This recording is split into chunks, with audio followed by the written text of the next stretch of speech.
What I want to cover today is today's session, Bergen Run with efforts. This is your bread and butter. This is what I've been training to do for the last year to get you to a level where you go, yeah, just cut around with like 30 pounds or whatever with a load of efforts in between. If you were joining the SAS or fucking SB or something like that, day one, week one, that's what you're doing for an entire 4-week period before you go to the low stones and then test week. And you're just getting monstered all day. But you know what? Your body sucks it up. You've been building up because we're all a lot older or whatever, or a bit novice, and you know, when you go on selection, you expect it to be at the level that we are, plus maybe 10, 20, 30%, so that you can cope with that. And that's all we've been doing for the last year. Making sure that all our ligaments and tendons and muscle fibers and your systems, and the fact that you're fucking used to being in that shithole of a place where you go, oh my God, this feels awful. Can I cope with this for another 20 minutes, half an hour, 3 hours, 4 hours? Rubbing on your back and all that lot, you're used to it now, aren't you? It's no great shakes because you build up that tolerance and you have to practice that. You can't just have it. It doesn't matter whether you're SF or whether you're flipping Power Edge or whether you're in the military or you're an elite athlete or not. You lose that if you don't practice it. I certainly have in the past, and you have to build that kind of resilience and resistance back up again to say, I can drive forward, it's horrible, I'm feeling this, and every hill is really difficult, but I'm carrying on running, or I'm doing this, that and the other. That's where we've got to today, and be able to do like a multi-disciplined approach to training, which is like weight, efficiency run, in the heat, with some 400s and 600s in there. It's not a drama, is it? And it shouldn't be. So if it is daunting to you, give me a shout and we'll make it not daunting, and because it doesn't have to be. You're all more than capable enough now, so start pushing this.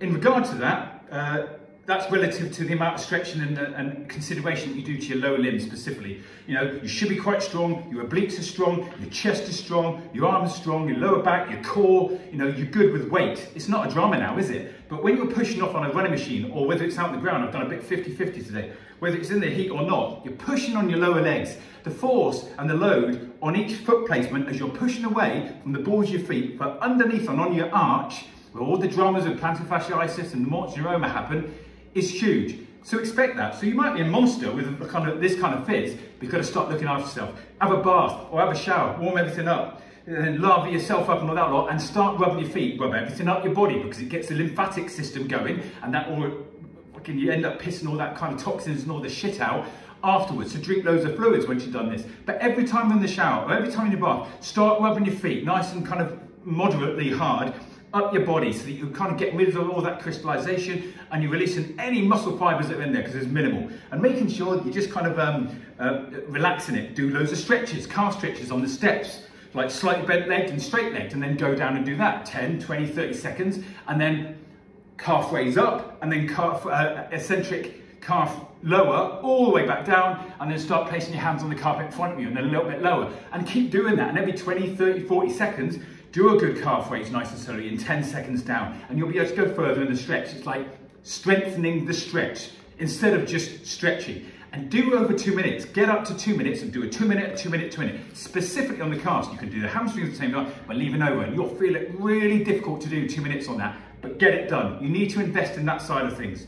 And on the last note, because I'm pissing sweat all over my gym floor, is overwhelming yourself. 2 weeks ago, overwhelmed myself. My stats were showing it. I didn't pick it up. You know, I do it for a living, and it's easy to miss sometimes because you're flying and you feel really, really strong. When you're at that level, just be careful that a week or two later, you're going to pile in. What we're trying to do at the moment, you're trying to push really hard. You've only got a few weeks left of training. So if you took a deload now, I was lucky because mine was 2 weeks ago, and now I feel like I can fly this week, but I'm going to hold back with this week, and then I'm going too much next week, and then as hard as I possibly can the week after on everything that I do. Okay, no matter what the circumstances of, like whether it's too hot and all that good stuff, I'm just going for it, all right? So that's what you need to be doing. But some of you are coming to that plateauing stage. You've got to hold it, you've got to go with it, because if you have a deload now or next week, it's too early and you're going to miss it a little bit. You can get around it, so if you need to do that, then give me a shout.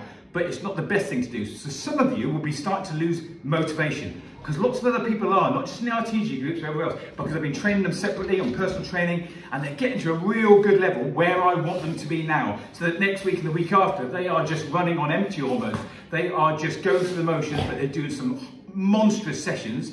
Deload, optimize, boom, fan dance personal best. And that's what it's all about, right? So at the moment, don't be worried and anticipate you're going to feel like you're getting unstuck. You're going to feel very tired and you're not going to be feeling very motivated.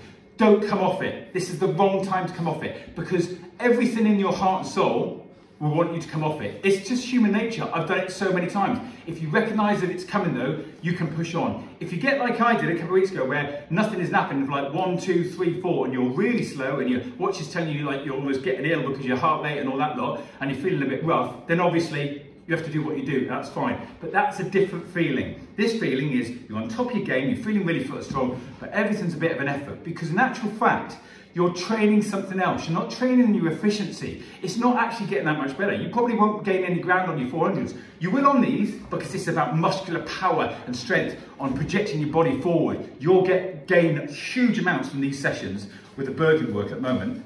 But overall, over a week or two, that aside, you won't be gaining loads of extra speed or efficiency on X, Y, and Z.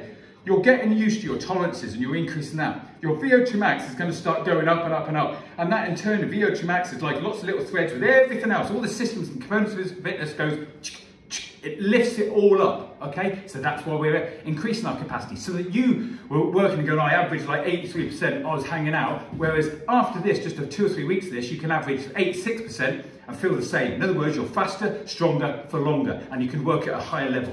That's what we're doing. But don't get yourself in a hole where you're going, oh, I'm going to give up. I'm not even going to go to the fan. Oh, it's in Church Stretton now instead of Brecon, because we're just liaising with Ken Jones about that at the moment.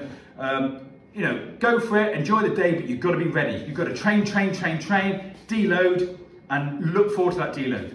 So, in this next week or two, you might feel all your kind of balancing chemicals and hormones, because you're not gaining any more efficiency, you're working hard, but you're not working hard enough to gain efficiency and keep those chemicals up. You don't know that, and that's why you start to plateau and all the chemicals come down, and they're all the ones that you're feeling sad about yourself and demotivated, and the kids are stressing you out and becoming frustrated, and you become a bit of a bellend because you're flipping getting anxious and annoyed with your family life and work life. Just recognise that it's there and it's a natural occurrence, because some of you are saying that you're feeling like that, hence this post. Happy training, thanks for listening, chat soon.